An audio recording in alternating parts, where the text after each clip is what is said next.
तो चलिए दोस्तों स्टार्ट करते हैं आज का डिस्कशन। और सबसे पहले पिक करने वाले हैं आज के कंसोलिडेटेड फाइनेंशियल स्टेटमेंट की सीरीज में जो एडजस्टमेंट है हमारा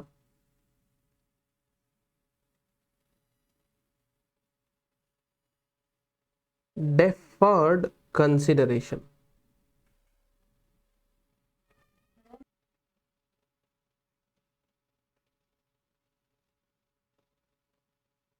तो देखिए दोस्तों, ये जो डेफर्ड कंसिडरेशन है ये क्या होता है बेसिकली।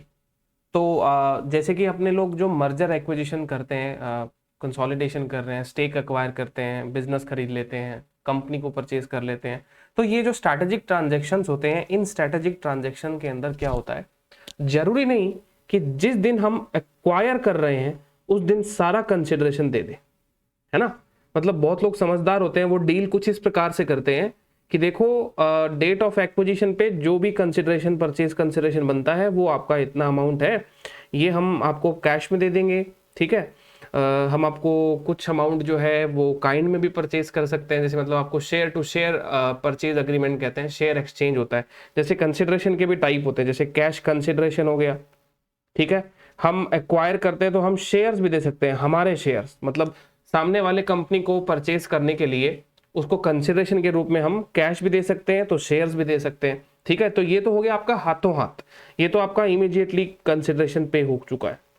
अब इसमें क्या होता है, कुछ चीजें, कुछ कंसिडरेशन ऐसा होता है जो आपका एक पॉइंट ऑफ टाइम के बाद में दिया जाता है। जैसे सपोज करो कि कंडीशन ऐसी रख दी कि अगर आपका एक्विजिशन फायदेमंद रहा, हमारी सिनर्जीज जनरेट होगी, हमको बेनिफिट मिलेंगे, तो हम आपको 1 साल बाद में इतना अमाउंट दे देंगे, 2 साल बाद में इतना अमाउंट दे देंगे। मतलब किसी भी फ्यूचर पॉइंट ऑफ टाइम पे, है ना, किसी फ्यूचर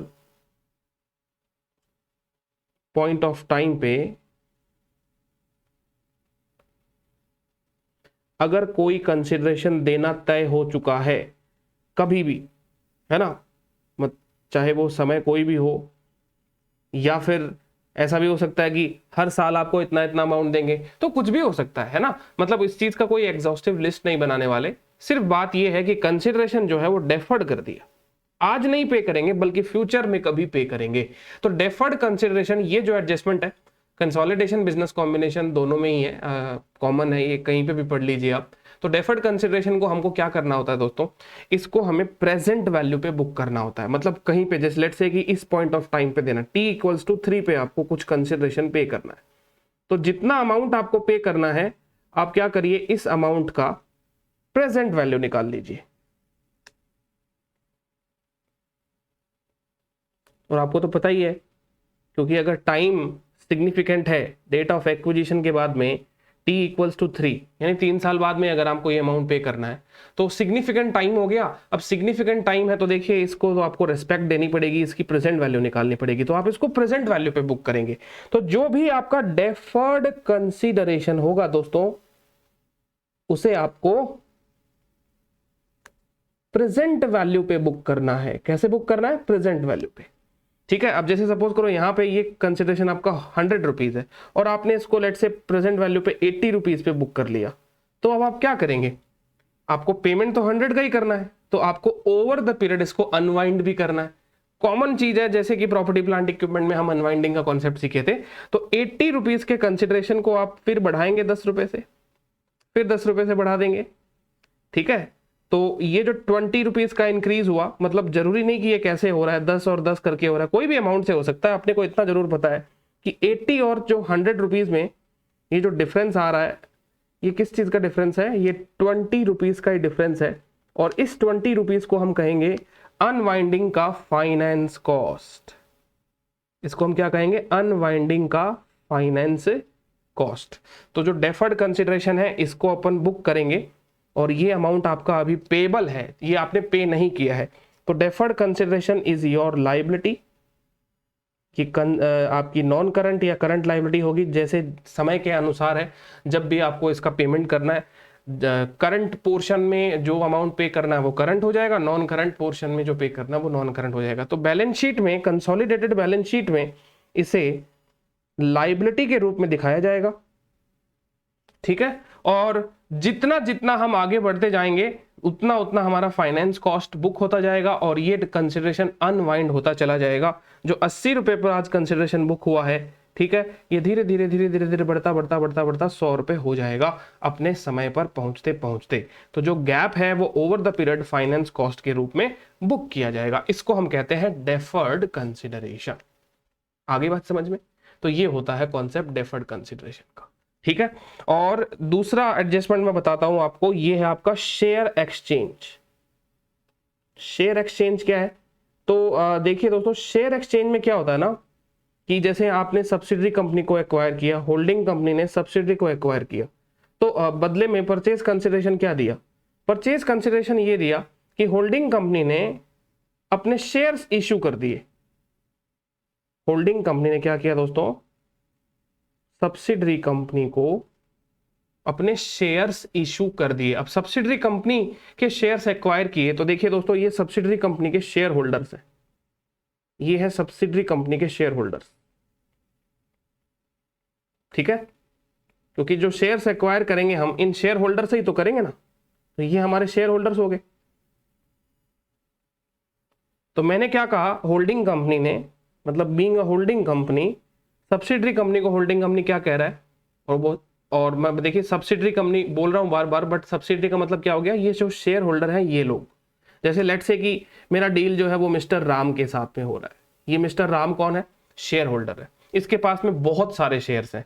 तो होल्डिंग कंपनी ने मिस्टर राम को क्या कहा, देखिए मिस्टर राम, आप सब, ये जो कंपनी है एस कंपनी है, उस कंपनी के शेयर्स मुझे दे दीजिए। तो राम बोलता है कि सर ठीक है दे दूंगा, बट बदले में आप मुझे क्या दोगे? तो मैं कहता हूं देखो तुम मेरे शेयर्स ले लो, ठीक है, तुम मेरे शेयर्स ले लो। तो शेयर एक्सचेंज हो जाएगा यहां पे। तो मैं होल्डिंग कंपनी अपनी बैलेंस शीट में एंट्री क्या पास करेगा? Investment in S company debit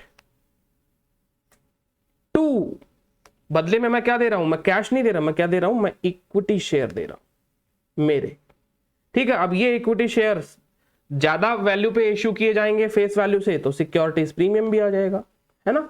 इसको कहते हैं शेयर एक्सचेंज का adjustment.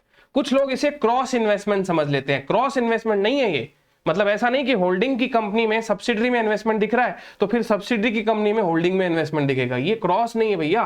Cross investment is something else, share exchange is something else. Share exchange का मतलब क्या हो गया कि आपने सब्सिडरी के शेयर्स एक्वायर किए। कहां से एक्वायर किए? शेयर होल्डर से।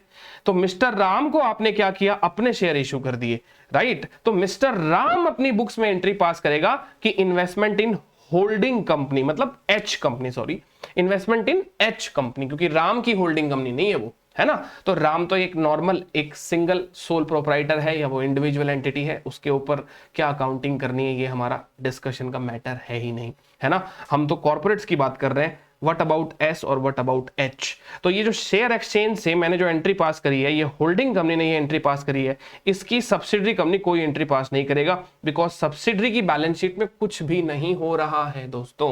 बस the main thing is that subsidiary का पहले ओनर राम था, अब वो राम ओनर नहीं रहा, वो होल्डिंग कंपनी ओनर हो चुका है। दैट इज इट, ठीक है। तो ये हो गया शेयर एक्सचेंज और डेफर्ड कंसिडरेशन। इसके बाद में दोस्तों ये दोनों एडजस्टमेंट करने के बाद में इनकी प्रैक्टिकल एप्लीकेशन में आपको सिखाता हूं। आइए आप सब लोग अपना जैन 2021 का पेपर जो है वो निकाल लीजिए। जैन 2021 का पेपर निकाल लीजिए। और ये जो क्वेश्चन आया है, इस क्वेश्चन का कवरेज इंस्टीट्यूट ने काफी अच्छा रखा, और इंस्टीट्यूट ने ये क्वेश्चन बनाया, खुद से बनाया और बनाकर आपको दिया ये। और इनमें इस एक क्वेश्चन में, सिंगल क्वेश्चन में इंस्टीट्यूट ने मल्टीपल एडजस्टमेंट को टेस्ट करने की सोची है। एक जो मैंने आज अभी सिखाया आपको डेफर्ड कंसिडरेशन के बारे में, प्लस शेयर एक्सचेंज के बारे में,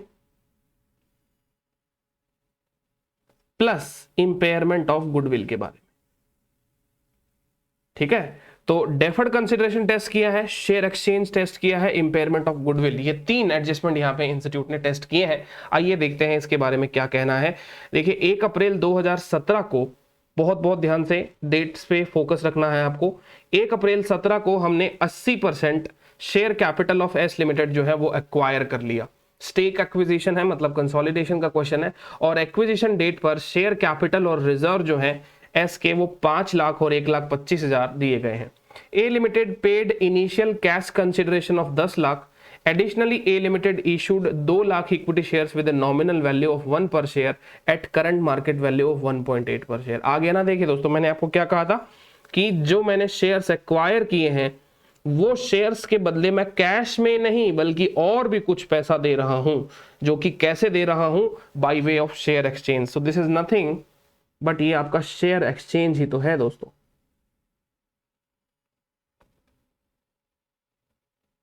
ठीक है ना, आगे बात समझ में। अच्छा, फिर ये शेयर एक्सचेंज होने के बाद में और क्या कहता है, देखिए और कह रहा है it was also agreed that A limited would pay a further sum of 5 lakh after 3 years and A limited cost of capital is 10%। The appropriate discount factor is 10% receivable at the end of first year, second year और third year. Factor आपको देखिए दोस्तों 2 digit में इन्होंने दे दिया है, तो please आप इसके साथ में कुछ भी छेड़छाड़ मत करिएगा, समझ गए? क्योंकि फैक्टर जब ये लोग दे देते हैं ना, तो अगर उसके बाद में अपन छेड़छाड़ करते हैं तो दिक्कत हो जाती है। तो आपको यही 2 डिजिट वाले फैक्टर लेने हैं, कैलसी से 10% कैलकुलेट मत करना। Now the shares and deferred consideration have not yet been recorded by A limited. अब इस लाइन को पढ़ने से पता ये चलता है कि एक तो शेयर एक्सचेंज का ट्रांजैक्शन और दूसरा ये डेफर्ड कंसिडरेशन हमने अभी तक अकाउंटिंग ही नहीं करी है, इनकी अकाउंटिंग ही नहीं हुई है। तो ठीक है, कोई बात नहीं है, अकाउंटिंग नहीं हुई है। स्टैंड अलोन फाइनेंशियल ए का और एस का यहाँ पे आपको दिया गया है 31 मार्च 19 को। तो देखिए अकाउंटिंग नहीं हुई तो हमको तो करनी पड़ेगी अकाउंटिंग। और देखिए दोस्तों बैलेंस शीट बड़ी ही सिंपल सी छोटी छाटी सी बैलेंस शीट है। प्रॉपर्टी प्लांट इक्विपमेंट इन्वेस्टमेंट किया हमने कॉस्ट पे 1000 रुपए, ये इन्वेस्टमेंट हमने लिखे हैं, ठीक है। अच्छा, फिर इन्वेंट्री है आपका, रिसीवेबल है, कैश है, शेयर कैपिटल है, रिटेन अर्निंग है, नॉन करंट लायबिलिटी और करंट लायबिलिटी। छोटी सी बैलेंस शीट। और देखिए एडजस्टमेंट में लिखा हुआ है on the date of acquisition जो फेयर वैल्यू है प्लांट की वो बुक वैल्यू से 2 लाख रुपए ज्यादा है। कब? डेट ऑफ एक्विजिशन, कोई बहुत ही बढ़िया बात। और डेट ऑफ एक्विजिशन भी साल के प्रारंभ में है, तो यहां पे एडिशनल डेप्रिसिएशन सीधा सीधा 2 लाख रुपए पे निकाला जा सकता है, कोई दिक्कत इसमें आएगी नहीं। और प्लांट का रिमेनिंग जो यूजफुल लाइफ है वो 5 साल दिया गया है। ये इसीलिए देते हैं ताकि आप लोग क्या निकाल सके, एडिशनल डेप्रिसिएशन निकाल सके। कंसोलिडेटेड गुडविल को आपको सीधा इंपेयर करना है 2,58,000 रुपए से, जिसमें आपको कुछ सोचने की दरकार नहीं है दोस्तों। यहां पे ये जो गुडविल है इसको आपको 258 से रिड्यूस करना है। सोचना है तो ये कि जो 258 का रिडक्शन होगा उसके हिस्सेदार कौन कौन होंगे, उसके पार्टिसिपेंट्स कौन कौन होंगे। And the A limited group values the non controlling interest using the fair value method. आइए दोस्तों, इंपेयरमेंट का एक सवाल हमने मॉड्यूल से किया, वहां पे पीएसएनए मेथड था, है ना। और इंपेयरमेंट का अब ये दूसरा सवाल कर रहे हैं जहां पे आपके पास में फेयर वैल्यू मेथड आ चुका है। यानी एनसीआई को आप फेयर वैल्यू पे लेंगे इस क्वेश्चन के अंदर, और डेट ऑफ एक्विजिशन पर एनसीआई का जो 20% फेयर वैल्यू है वो दिया गया है 3,80,000। You are required to prepare consolidated balance sheet.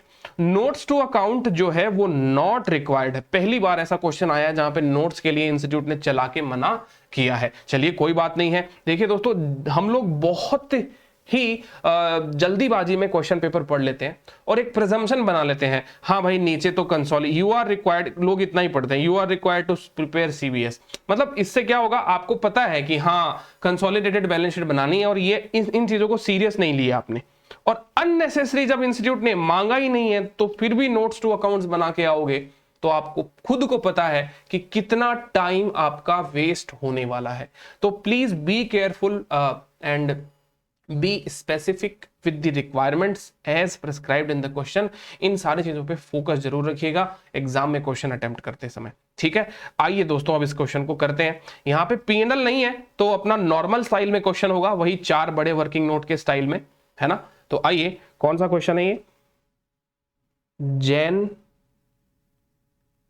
21 CA final FR, ठीक है।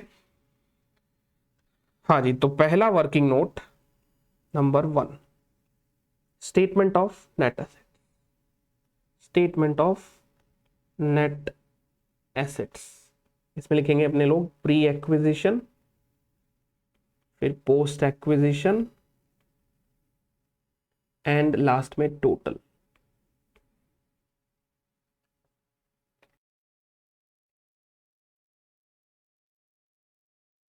तो यहाँ पे हमारे पास में एलिमेंट ऑफ नेट एसेट्स में एक तो शेयर कैपिटल है, ठीक है,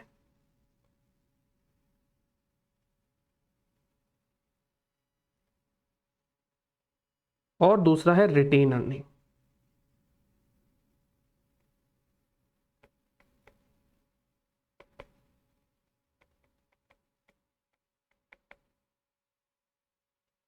तो देखिए शेयर कैपिटल कितना है, 500,000 और रिटेन अर्निंग है 300,000।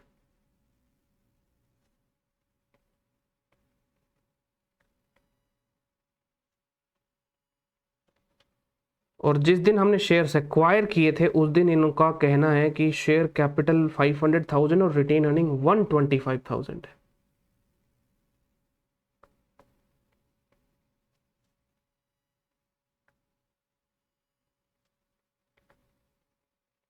तो आपका रिटेन अर्निंग जो है वो कितने से मूव हो चुका है, बढ़ चुका है, ग्रो हो चुका है, देखिए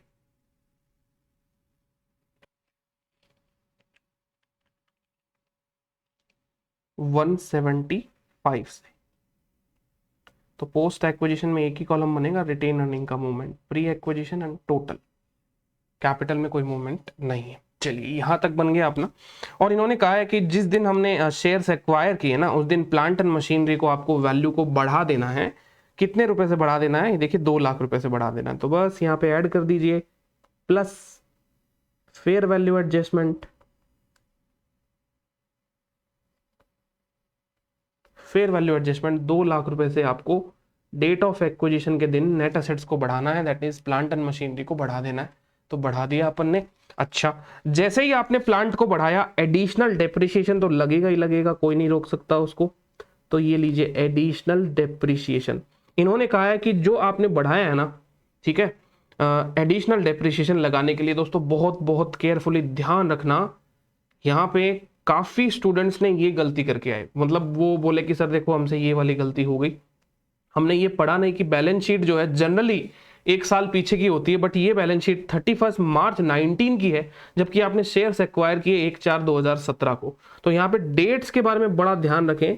ये देखिए डेट 1/4/2017 है ये, और ये है 31 मार्च 19, मतलब 2 साल का गैप हो गया है। तो जिस चीज को आपने 2 लाख रुपए से बढ़ाया था उसका आने वाले 2 सालों में डेप्रिसिएशन कितना लगेगा। तो इसकी लाइफ कितनी बताई है इन लोगों ने, देखिए इसकी लाइफ जो बताई है वो है 5 साल। तो 5 में 2 साल बीत गए ना, तो कितना डेप्रिसिएशन लग गया, एडिशनली कितना लग जाना चाहिए, मतलब सीधी बात है, इस पर आपको 80,000 एडिशनल डेप्रिसिएशन लगाना है, शॉर्टकट से निकल जाएगा, कोई वर्किंग नोट की दरकार नहीं है। 2 lakh divided by 5 multiply by 2, तो ये हो गया आपका 80,000 रुपीज का डेप्रिसिएशन। चलिए एडिशनल डेप्रिसिएशन प्रोवाइड कर दिया। इसके अलावा और क्या करना है, गुडविल का इंपेयरमेंट, इससे हमारे फर्स्ट वर्किंग नोट से कोई फर्क नहीं पड़ेगा, ये हम देख लेंगे गुडविल निकालने के बाद में। और फिर किस किस को इसको डिस्ट्रीब्यूट करना है तो इसका अलग से करना पड़ेगा हिसाब किताब। और एनसीआई को फेयर वैल्यू पे लेना है, इसके अलावा इस पर्टिकुलर क्वेश्चन के अंदर और कोई एडजस्टमेंट नहीं है। अब समझिए मेरी बात कि चलो सर यहां तक तो हम नॉर्मल पहले भी क्वेश्चन किया करते थे। अब यहां पे दोस्तों क्या होगा ना कि जो डेफर्ड कंसिडरेशन मैंने आपको आज सिखाया, ये देखिए डेफर्ड कंसिडरेशन, ये डेफर्ड कंसिडरेशन हम पहली बार क्वेश्चन के अंदर समझने की कोशिश करेंगे और इसको कैसे इनकॉर्पोरेट करना है। देखिए जैसा कि मैंने आपको कहा कि जो भी डेफर्ड कंसिडरेशन होगा उसको प्रेजेंट वैल्यू पे बुक किया जाएगा। प्रेजेंट वैल्यू पे बुक करने के बाद में आपको उसको अनवाइंड करना है। उसे क्या करना है, अनवाइंड करना है, मतलब फाइनेंस कॉस्ट आपको बुक करनी है। तो इसके लिए डेफर्ड कंसिडरेशन हम लोग निकालेंगे। पहले वर्किंग नोट 1 में आप जगह छोड़ दीजिए क्योंकि अभी कंप्लीट नहीं हुआ वर्किंग नोट फर्स्ट जो है। नाउ वर्किंग नोट 2 पे बढ़ते हैं। ये गुडविल का वर्किंग नोट है। कैसे निकालेंगे गुडविल, कंसिडरेशन पेड। तो अब यहाँ पे पेड वगैरह नहीं लिखते हैं अपन, ऐसे लिखते हैं कंसिडरेशन, क्योंकि कई कई प्रकार के कंसिडरेशन है, एक ही प्रकार का कंसिडरेशन नहीं है। कौन सा, पहला वाला कैश कंसिडरेशन। कैश कितना दे दिया भैया मैंने इसको एक्वायर करने के लिए, तो आप कहेंगे सर जी कैश जो है वो हमने इनको एक्वायर करने के लिए जो दिया है वो है कुछ 10 लाख रुपए, 10 लाख रुपए, ठीक है, जो कि आपको यहां पे दिख भी रहा है। ये देखिए, ये तो आपने कैश में पे कर दिया, इसकी तो एंट्री भी हो चुकी है, इसकी जर्नल एंट्री, इसकी अकाउंटिंग हो चुकी है। फिर दूसरा टाइप का कंसिडरेशन जो है वो क्या है? दूसरे टाइप का कंसिडरेशन है शेयर्स। शेयर एक्सचेंज कर लिए मैंने, शेयर्स इशू किए हैं, तो इसकी फेस वैल्यू और इसका सिक्योरिटीज प्रीमियम दोनों आपको चाहिए रहेगा। कितने शेयर्स इशू किए आपने? ये देखिए कहता है कि 2 लाख इक्विटी शेयर जिसकी नॉमिनल वैल्यू 1 रुपए है, तो 2 लाख इक्विटी शेयर जिसकी नॉमिनल वैल्यू 1 रुपए है और इशूड प्राइस उसका 1.8 है, तो कह सकते हैं कि 2 लाख शेयर हमने 1.8 के हिसाब से इशू किए। ये मैंने इसलिए ब्रेकअप किया है ताकि अपन फेस वैल्यू और सिक्योरिटीज प्रीमियम के अमाउंट को जान पाए, बाकी आप सीधा 1.8 से भी मल्टीप्लाई करेंगे तो कोई दिक्कत नहीं होगी।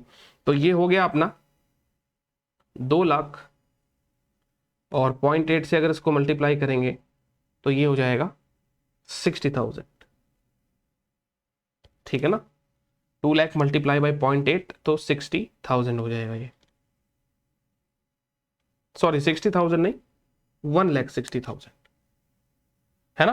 तो ये 160 हो जाएगा। चलिए शेयर्स इशूड के बाद में और किस प्रकार का कंसिडरेशन है? अब है डेफर्ड कंसिडरेशन।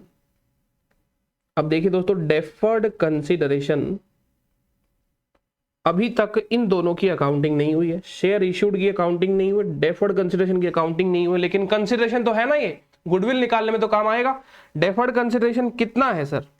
तो आप कहेंगे डेफर्ड कंसिडरेशन हमारे इस क्वेश्चन के अंदर जो है वो 5 लाख रुपए है, जो कि हमने पढ़ा था। ये देखिए 5 लाख रुपए है, और ये 5 लाख रुपए आपको देने तो है 3 साल बाद। अब 3 साल बाद में देने हैं तो डेट ऑफ एक्विजिशन पे 3rd ईयर का पीवी फैक्टर 0.75 है। तो डेफर्ड कंसिडरेशन को कैसे बुक किया जाता है दोस्तों? इसको बुक किया जाता है at present value. Present value पे हम इसको बुक करते हैं। कितना है डेफर्ड कंसिडरेशन? 5 लाख रुपए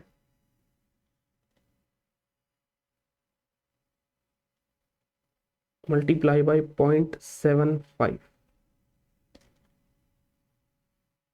तो ये हो गया आपका 3,75,000। 375, तो ये हो गया आपका टोटल कंसिडरेशन। खाली 10 लाख की कंसिडरेशन नहीं है, तो 10 lakh plus 3,60,000 plus 3,75, total consideration coming to 17,35,000। यहां तक बताइए कि आपको समझ में आया कि नहीं आया? 17,35,000, ठीक है ना। चलिए कंसिडरेशन के बाद में क्या आता है? ऐड करते हैं हम लोग नॉन कंट्रोलिंग इंटरेस्ट। अब यहां पे नॉन कंट्रोलिंग इंटरेस्ट पीएसएन है तो लेना नहीं है अपने को, है ना। नॉन कंट्रोलिंग इंटरेस्ट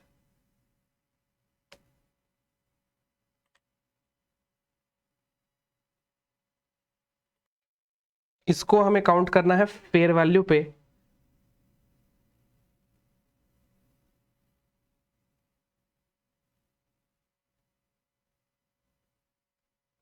जो कि गिवन है क्वेश्चन में। 20% एनसीआई का जो फेयर वैल्यू है वो दिया हुआ है, तो बस आप पिक पेस्ट करने का काम करेंगे। 3,80,000, 3,80,000। चलिए एनसीआई का फेयर वैल्यू भी लिख लिया। अब क्या करते हैं, इसमें से आइडेंटिफाइबल नेट एसेट्स घटा देते हैं। तो 17,35,000 प्लस 3,80,000 ये होता है 21,15,000 less identifiable net assets acquired, जो कि फर्स्ट वर्किंग नोट से आता है। और आपको पता है कि प्री एक्विजिशन में अब कोई एडजस्टमेंट है नहीं, तो टोटल आइडेंटिफाइबल नेट एसेट जो है वो देख लीजिए 6,25,000 और 2, ये हो गया आपके 8,25,000। 8,25,000 है ना। तो यहां पे लिख दीजिए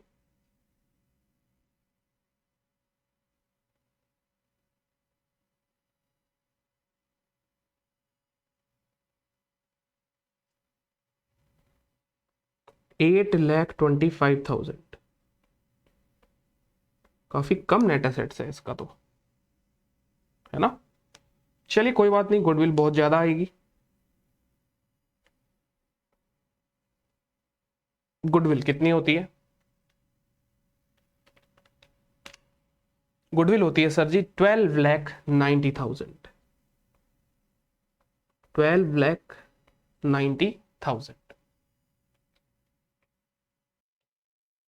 अब देखिए दोस्तों, ये गुडविल कैलकुलेट होने के बाद में इसने कह दिया है कि गुडविल का करिएगा इम्पेयरमेंट। तो लीजिए यहां से सीधा सीधा गुडविल को इम्पेयर कर देते हैं। इम्पेयरमेंट लॉस गुडविल में प्रोवाइड कर देते हैं। और इन्होंने कहा है एक फिक्स अमाउंट विच इज 2,58,000, ये आपको कम कर देना है। कर दीजिए कम।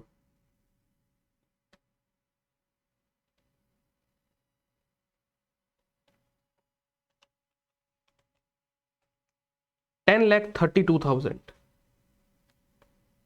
10,32,000 ये होगा goodwill to be reported in consolidated balance sheet. Goodwill to be reported in consolidated balance sheet, यानी बैलेंस शीट जब अपन बनाएंगे तो इतनी गुडविल अपने को वहां पे शो करनी पड़ेगी। ठीक है। नाउ वर्किंग नोट 2 के बाद में as usual working note number 3, जो कि नॉन कंट्रोलिंग इंटरेस्ट का हम लोग बनाते हैं। तो एट डेट ऑफ एक्विजिशन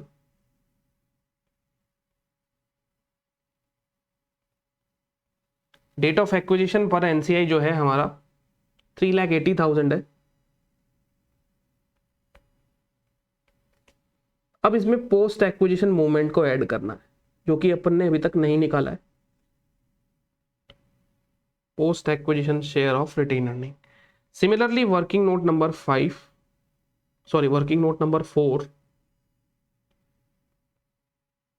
इसमें जगह रखिएगा क्योंकि इंपेयरमेंट का एडजस्टमेंट जो है वो अपने को देखना पड़ेगा ना। वर्किंग नोट नंबर 4 की अगर अपन बात करें तो ये किसका होता है? कंसोलिडेटेड अदर इक्विटी, जिसमें पेरेंट कंपनी का रिटेन अर्निंग होल्डिंग का सब्सिडी के साथ में कंसोलिडेट हो जाएगा। तो होल्डिंग कंपनी का बैलेंस बोलिए जरा कितना है? तो आप कहेंगे सर देखिए होल्डिंग कंपनी का बैलेंस जो है वो है 1,400,000। 1,400,000।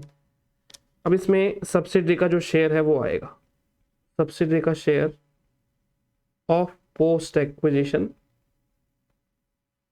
रिटेन अर्निंग, है ना। अब ये 4 वर्किंग नोट बनने के बाद में दोस्तों एक्स्ट्रा वर्किंग नोट जो है सारे बनाते चलेंगे। देखिए वर्किंग नोट नंबर 5 में जो कंसिडरेशन है हमारा, जो हम कंसिडरेशन पे कर रहे हैं, उसका मैं आपको एक इम्पैक्ट जो है अकाउंटिंग इम्पैक्ट बता देता हूं। देखिए हमने शेयर्स एक्वायर किए तो हमको एंट्री ऐसे पास करनी चाहिए, इन्वेस्टमेंट्स इन सब्सिडरी कंपनी जो कि एस लिमिटेड है, डेबिट टू, क्या क्या चीजें हमने लगा दी कंसिडरेशन में? एक तो कैश दे दिया, एक हमने हमारे इक्विटी शेयर्स दे दिए जिसको शेयर इशू करने पर सिक्योरिटीज प्रीमियम जो है वो जनरेट हुआ है। दूसरा डेफर्ड कंसिडरेशन, है ना, डेफर्ड कंसिडरेशन, ये एंट्री हमारी बुक होनी चाहिए। तो देखिए कैश कितना दिया है? 10 लाख। शेयर इशू किए हैं 2 लाख के, 10 लाख का कैश दिया, 2 लाख के शेयर इशू किए, 1,60,000 का सिक्योरिटीज प्रीमियम आ गया और डेफर्ड कंसिडरेशन को प्रेजेंट वैल्यू पे बुक किया तो ये हुआ आपका 375। टोटल कंसिडरेशन का जो भी टोटल होता है विच इज 17,35,000, राइट। ये इन्वेस्टमेंट हमारी बैलेंस शीट में दिखना चाहिए।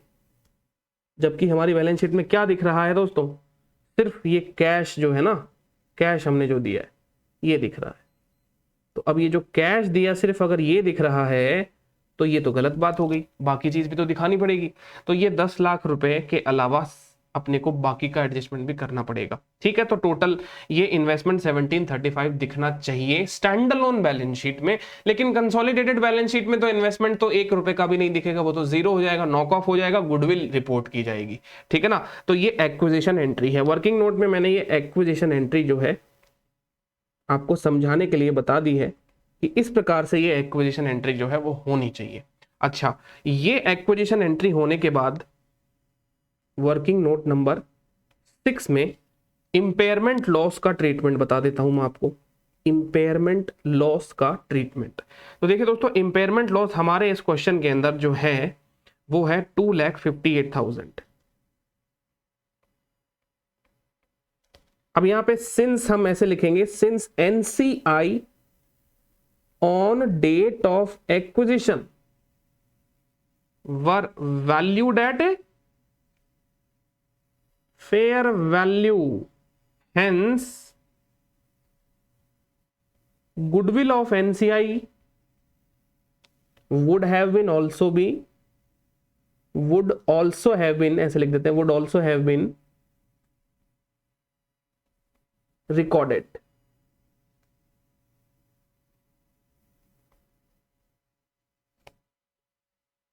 Hence, impairment loss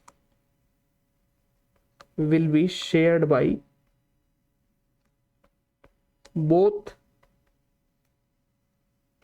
holding and NCI। इसका मतलब 258 को आपको अब क्या करना पड़ेगा दोस्तों, होल्डिंग और एनसीआई दोनों में बांटना पड़ेगा। एच का शेयर और एनसीआई का शेयर कितना कितना होगा, तो देखिए हमारे इस क्वेश्चन में इन्होंने बताया ना कितना एक्वायर किया हमने, 80% एक्वायर किया है। तो होल्डिंग का 80%, एनसीआई का 20%। कैलकुलेट करिए जरा, 258 का 80%, 206,400, और जो 20% होगा वो होगा 51,600।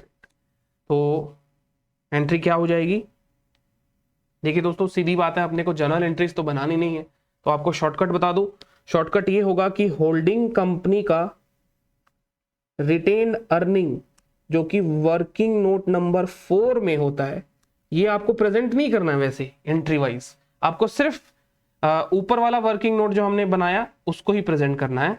तो होल्डिंग कंपनी का रिटेन अर्निंग जो वर्किंग नोट नंबर 4 में है उसे आप डेबिट करेंगे होल्डिंग के शेयर से, एनसीआई के वर्किंग नोट को आप डेबिट करेंगे एनसीआई के शेयर से, और गुडविल को आप रिड्यूस कर देंगे।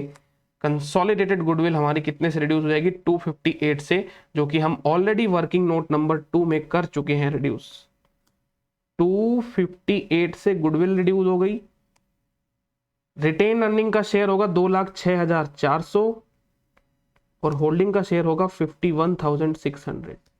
तो एनसीआई के वर्किंग नोट में दोस्तों लिखिए लेस इंपेयरमेंट ऑफ गुडविल, और कंसोलिडेटेड रिटेन अर्निंग में भी लिखिए लेस इंपेयरमेंट ऑफ गुडविल। दोनों जगह पे आएगा, दोनों जगह पे आएगा, है ना।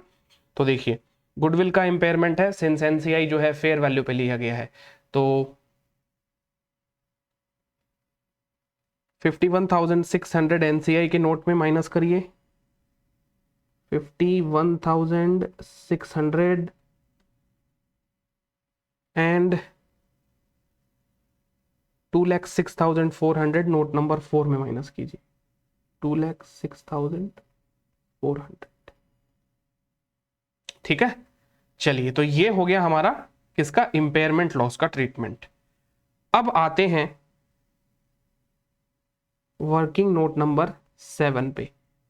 एडिशनल डेप्रिसिएशन का कोई वर्किंग नोट बना नहीं रहे क्योंकि अपन ने वहीं पे कैलकुलेट कर दिया, बट डेफर्ड कंसिडरेशन के ऊपर वर्किंग नोट बनाना पड़ेगा।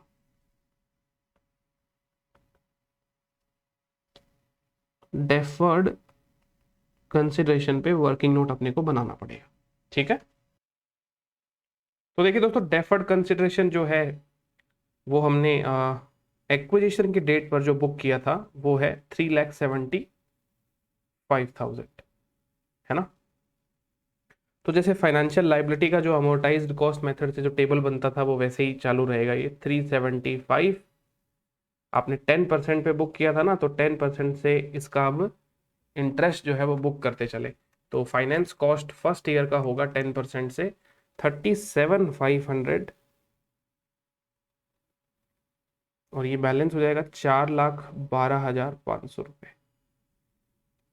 अगली बार ओपनिंग बैलेंस 4,12,500 होगा, उसका 10% 41,250, और क्लोजिंग बैलेंस इसका 453,755, 750 सॉरी 453,750।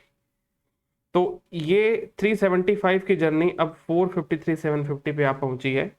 10% इंटरेस्ट जो बुक होगा 2 साल में, तो टोटल कितना हो गया ये 37,541,250, 78,750, 78,750, इतना मुझे इंटरेस्ट जो है वो बुक करना पड़ेगा। तो एंट्री क्या होगी, finance cost debit to deferred consideration. ठीक है, अब फाइनेंस कॉस्ट मुझे पीएनएल बनाना नहीं है, तो पीएनएल प्रेजेंटेशन करना होता तो मैं पूरा लिखता है ऐसे। फाइनेंस कॉस्ट अल्टीमेटली कहाँ जाता है, पीएनएल में, और पीएनएल अल्टीमेटली कहाँ जाता है, रिटेन अर्निंग में। अब किसकी रिटेन अर्निंग सर, सब्सिडरी की या होल्डिंग की? ऑब्वियसली होल्डिंग कंपनी की बात होगी यहाँ पर, क्योंकि पैसा हमको देना है सब्सिडरी कंपनी को, तो जो ब्याज का नुकसान होगा वो भी हमारा ही होगा, फाइनेंस कॉस्ट भी हमारी होगी, मतलब होल्डिंग कंपनी की होगी, विच इज 78,750। इससे आप डेबिट करेंगे, डेफर्ड कंसिडरेशन को क्रेडिट करेंगे, तो कंसोलिडेटेड बैलेंस शीट में फाइनली जो आपका डेफर्ड कंसिडरेशन होगा वो अब कितने अमाउंट से दिखाया जाएगा दोस्तों, वो दिखाया जाएगा 453,750 से। 453,750 से डेफर्ड कंसिडरेशन दिखाया जाएगा। ये सारी बातें मैं आपको सिर्फ प्रेजेंटेशन पॉइंट ऑफ व्यू से बता रहा हूं, ताकि आपको ये पता रहे। एग्जाम में ऐसे कोई प्रेजेंटेशन करने की दरकार नहीं, बस डेफर्ड कंसिडरेशन पे आपको 78,750 ये इंटरेस्ट कैलकुलेट करना, इसी के स्टेप मार्क्स होंगे। ठीक है, चलिए वर्किंग नोट नंबर 7 के बाद में आई थिंक अब सारी की सारी चीजें हो चुकी है अपनी, इसमें और कुछ अपने को नहीं रहेगा रिक्वायरमेंट। हाँ जी, तो चलिए अब एक काम करते हैं, इस कंपनी के कमाए हुए प्रॉफिट्स का टोटल कर लेते हैं। 175 माइनस 80,000 का एडिशनल डिप्रिशिएशन, ये हो गया 95,000। कोई इंटर कंपनी इसके अंदर वो है नहीं ट्रांजैक्शन, ठीक है, तो बांट दीजिए 80-20 के अंदर। तो 80-20 हमें पोस्ट एक्विजिशन को ही बांटना है। 95,000 का 80% 76 और 19, तो 76 तो जाएगा होल्डिंग के पास, 19 जाएगा एनसीआई के पास। 19 will goes to NCI, 76 will goes to अपना होल्डिंग कंपनी। तो होल्डिंग कंपनी में 76 जोड़ दीजिए,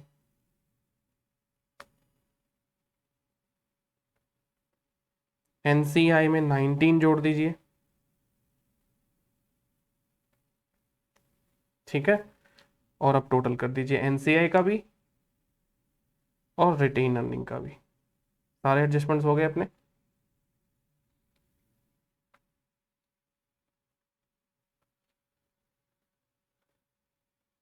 तो 14,76,000 ये हो गया अपना, 2,06,400 का ये इम्पेयरमेंट,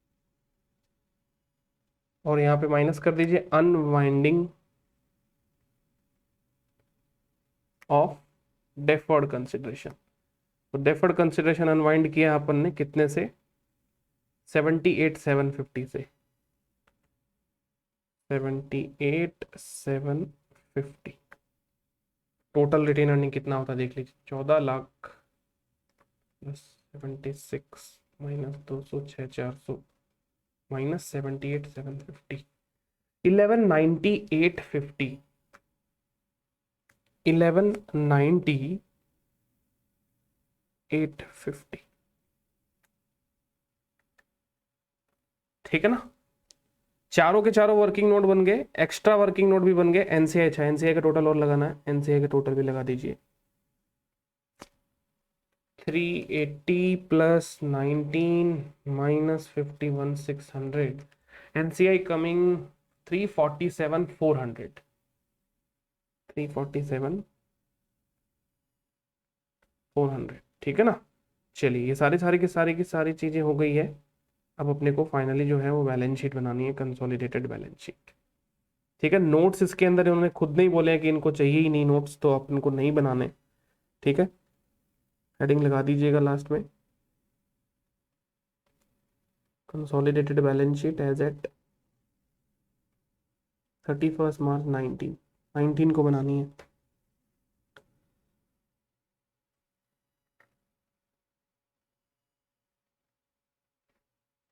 तो सबसे पहले अपना फेस तो एटलीस्ट फॉर्मेट से होना चाहिए, नोट्स नहीं चाहिए इनको, फेस जो है वो फॉर्मेट से बनाइएगा।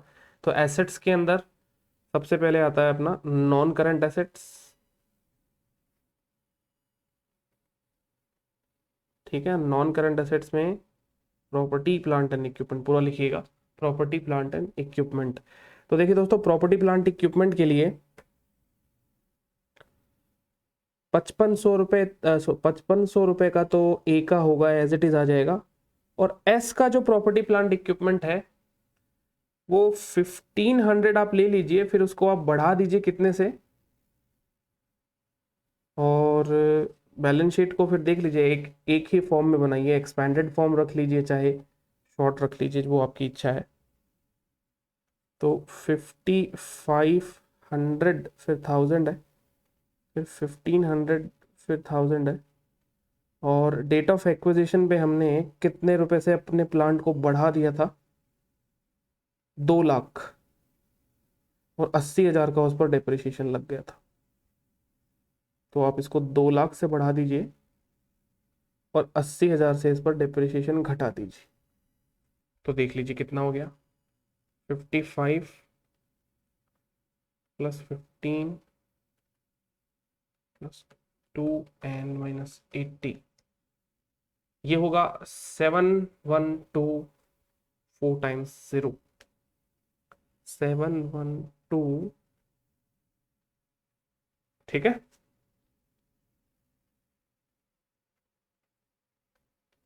चलिए प्रॉपर्टी प्लांट इक्विपमेंट हो गया। प्रॉपर्टी प्लांट इक्विपमेंट के बाद में क्या आएगा, गुडविल। ठीक है, गुडविल फेस पे अलग से ही दिखाया जाता है।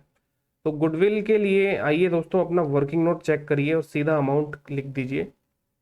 गुडविल गुडविल गुडविल जो है 1032 रिपोर्ट किया जाएगा। ठीक है, तो goodwill as per working note number 2, 1032,000,000। चलिए गुडविल भी आ गया। इन्वेस्टमेंट आप जानते हैं कि दोस्तों इन्वेस्टमेंट अब नॉक ऑफ हो जाएगा, तो इन्वेस्टमेंट अब नहीं आएगा फाइनल बैलेंस शीट में। इन्वेंट्री, रिसीवेबल और कैश अब करंट असेट्स है। तो नेक्स्ट हेडिंग करंट असेट्स की। अब करंट असेट्स में सबसे पहले तो आप इन्वेंट्री लिख लीजिए, क्योंकि इन्वेंट्री एक नॉन फाइनेंशियल असेट्स है और फाइनेंशियल असेट्स को अलग से दिखाएंगे। तो इन्वेंट्रीज में दोस्तों कोई मतलब एडजस्टमेंट नहीं है। तो 550 प्लस 100, 550 प्लस 100, तो ये हो गया 650,000, 650,000। ठीक है, इन्वेंट्रीज के बाद में रिसीवेबल्स। तो रिसीवेबल्स को हम लोग वैसे क्या बोलते हैं शेड्यूल 3 में, ट्रेड रिसीवेबल्स बोलते हैं। तो मेन नाम लिखिएगा, शॉर्ट में कुछ नहीं चलेगा यहाँ पे, ट्रेड रिसीवेबल्स। तो ट्रेड रिसीवेबल्स में, अच्छा सॉरी, ट्रेड रिसीवेबल तो अपना फाइनेंशियल एसेट्स आ गया ना, तो वो हेडिंग भी ओपन करनी पड़ेगी। ठीक है, हेडिंग भी ओपन करनी पड़ेगी, which is of financial assets.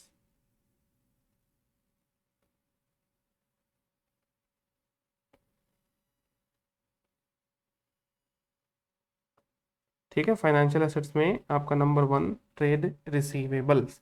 तो दोनों को जोड़ देना है, 400 200,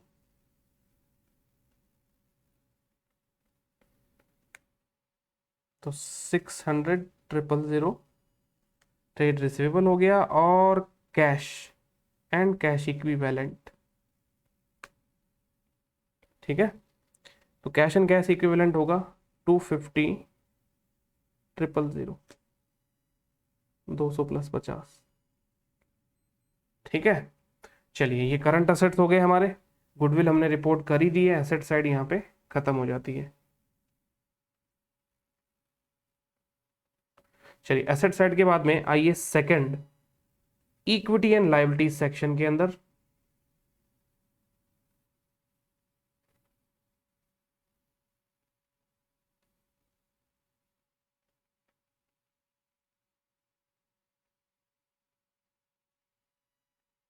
इक्विटी लायबिलिटी सेक्शन में भाई नंबर 1 आपका होगा इक्विटी। जनरली होल्डिंग कंपनी की इक्विटी कभी चेंज नहीं होती है, सेम वो की वही रहती है।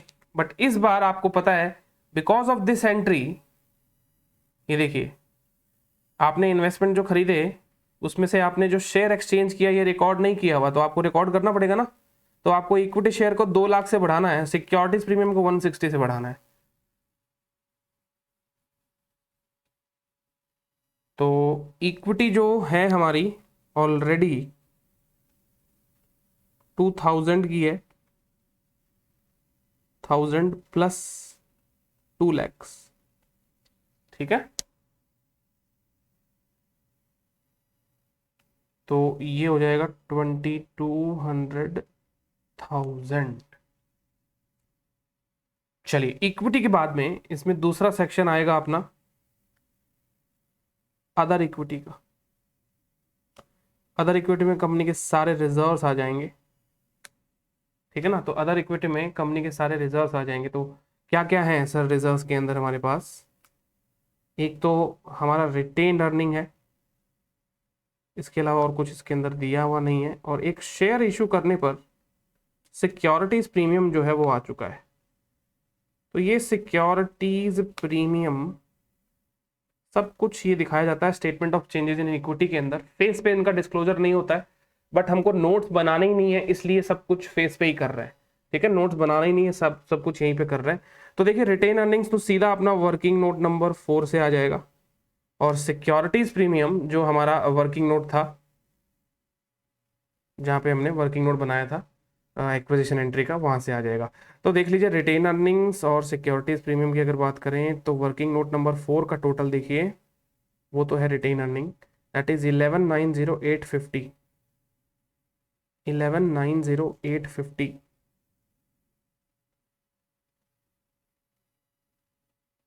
सिक्योरिटीज प्रीमियम की अगर बात करी जाए तो कुछ 160 है क्या, कितना? हाँ 160 है।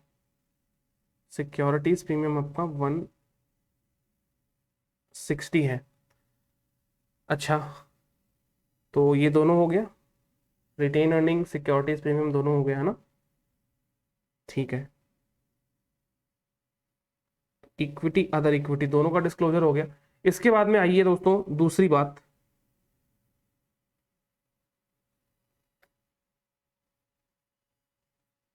इसका प्रेजेंटेशन ऐसे करना चाहिए। इक्विटी तो हेडिंग है,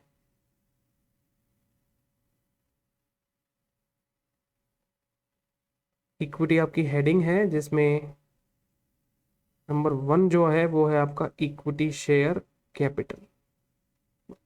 यहाँ पे एक्चुअली में नाम तो शेयर कैपिटल ही आएगा, इक्विटी नहीं आएगा, है ना। शेयर कैपिटल नाम आएगा यहाँ पे, शेयर कैपिटल और अदर इक्विटी, दो चीजें आ जाती हैं यहाँ पे। तो इक्विटी की हेडिंग में दो चीजें हो गई, कंप्लीट हो गई। ये हो गया आपका नंबर 1 इक्विटी। अब दूसरी चीज non controlling interest, working note number 3। Non controlling interest working note number 3 कितना है एनसीआई का टोटल? देखिए जरा, एनसीआई का टोटल है 347400। 347400। चलिए नॉन कंट्रोलिंग इंटरेस्ट भी हो गया। अच्छा, अब इसके बाद में नॉन करंट लायबिलिटी और करंट लायबिलिटी, लास्ट दो चीजें बच जाती है। नॉन करंट लायबिलिटीज और current liability.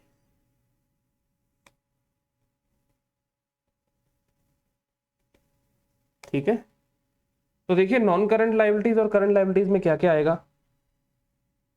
Non current liabilities 3000 है और 400 है ना, ये तो 3400,000 हो जाएगा, 3400,000। ठीक है, कैसे होगा, 3000 plus 400, simple addition, line by line, कोई एडजस्टमेंट नहीं। नाउ करंट लायबिलिटीज की अगर अपन बात करें तो करंट लायबिलिटीज 1250 प्लस 650 है, 1250 plus 650। Since this is 31 March 19, तो जो डेफर्ड कंसिडरेशन था वो मुझे अगली साल ही पे करना पड़ेगा। तो जो भी डेफर्ड कंसिडरेशन का बैलेंस है आज, वो सारा का सारा बैलेंस मुझे कहां पे दिखाना पड़ेगा दोस्तों, करंट लायबिलिटीज में दिखाना पड़ेगा। जो भी डेफर्ड कंसिडरेशन का बैलेंस है वो सारा का सारा मुझे करंट लायबिलिटी में दिखाना पड़ेगा, विच इज 453,750, 453,750, 453.75।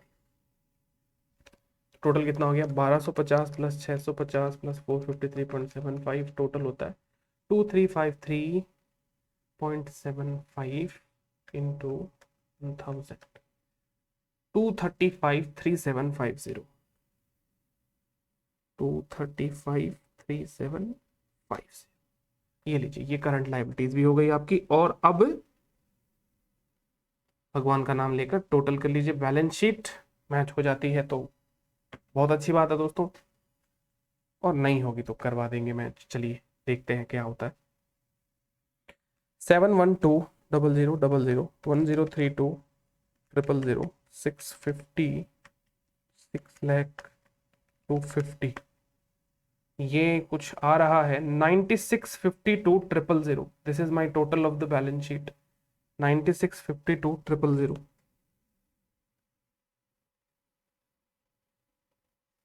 ठीक है, सेम यहाँ पे भी आना चाहिए, तो 22 प्लस 11,90,850 160 3474 00 54 235 9652,000, यही आ रहा है, 96 से 52,000। So this is the balance sheet total जो कि मैच हो रहा है आपका। ठीक है, और ये क्वेश्चन भी आपका हो गया। तो काफी अच्छा क्वेश्चन था जिसके अंदर आपको एडजस्टमेंट देखने को मिले। स्ट्रेट फॉरवर्ड क्वेश्चन था बट ये लेंथी हो गया। नोट्स तो इन्होंने खुद ने इन्होंने मना कर दिए, बहुत बढ़िया था, नोट्स बनाने के लिए कहते तो और भी बड़ा हो जाता। तो बस दोस्तों, बस यही बात है, बात आपको ध्यान रखनी है कि कॉन्सेप्ट अगर आपने अच्छे से पकड़ लिए तो फिर बाद में कोई दिक्कत आएगी नहीं आपको, फिर चाहे कैसा ही क्वेश्चन क्यों ना हो। तो यहाँ पे हम इस सेशन के अंदर एडजस्टमेंट भी पिकअप किए हमने, और वो एडजस्टमेंट पे ये क्वेश्चन भी अपन ने कर लिया। ठीक है, आगे बात समझ में। चलिए, तो ये सब आपको ऐसे वर्किंग नोट वगैरह जो है वो बनाने की जरूरत होगी, और मैं आपको रिकमेंड करूंगा कि इसके सजेस्टेड आंसर जरूर देख लीजिएगा एक बार आप सब लोग। चलो मैं भी बता ही देता हूँ आपको साथ साथ में।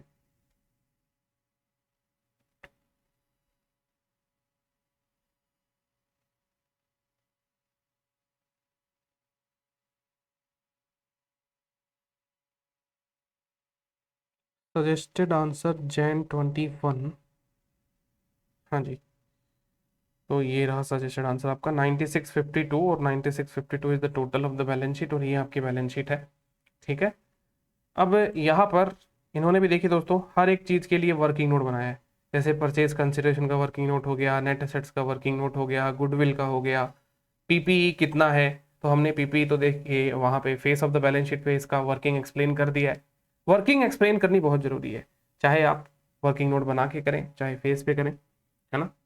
और नोट्स जब मांगे हो तो नोट्स में ही करें, तब फेस पे नहीं करना चाहिए। और pre acquisition post acquisition profit की कैलकुलेशन की स्टाइल इनकी अलग है, थोड़ी सी अलग स्टाइल है इनकी, but the main thing is that answer पे अपन फोकस करते हैं, जो स्टेप के नंबर हैं वो आपको मिल जाएंगे। ठीक है, रिटेन अर्निंग का इन्होंने वर्किंग नोट बनाया अपनी तरह, डेफर्ड कंसिडरेशन के बारे में इन्होंने बात बताई है। ठीक है, और करंट लायबिलिटी में इन्होंने एक वर्किंग नोट बनाया है। तो अपन ने कोई भी वर्किंग नोट दोस्तों, कोई भी वर्किंग नोट को छोड़ा नहीं है, तो कहने का मतलब जो जो भी कैलकुलेशन होती है, जहां जहां पे भी कैलकुलेशन होती है, आपको वहां पे वर्किंग नोट बनाकर एक्सप्लेन करना है। चलिए, तो यहाँ पर आपका ये कंसोलिडेशन का ये क्वेश्चन समाप्त होता है। चलिए, थैंक यू गाइस।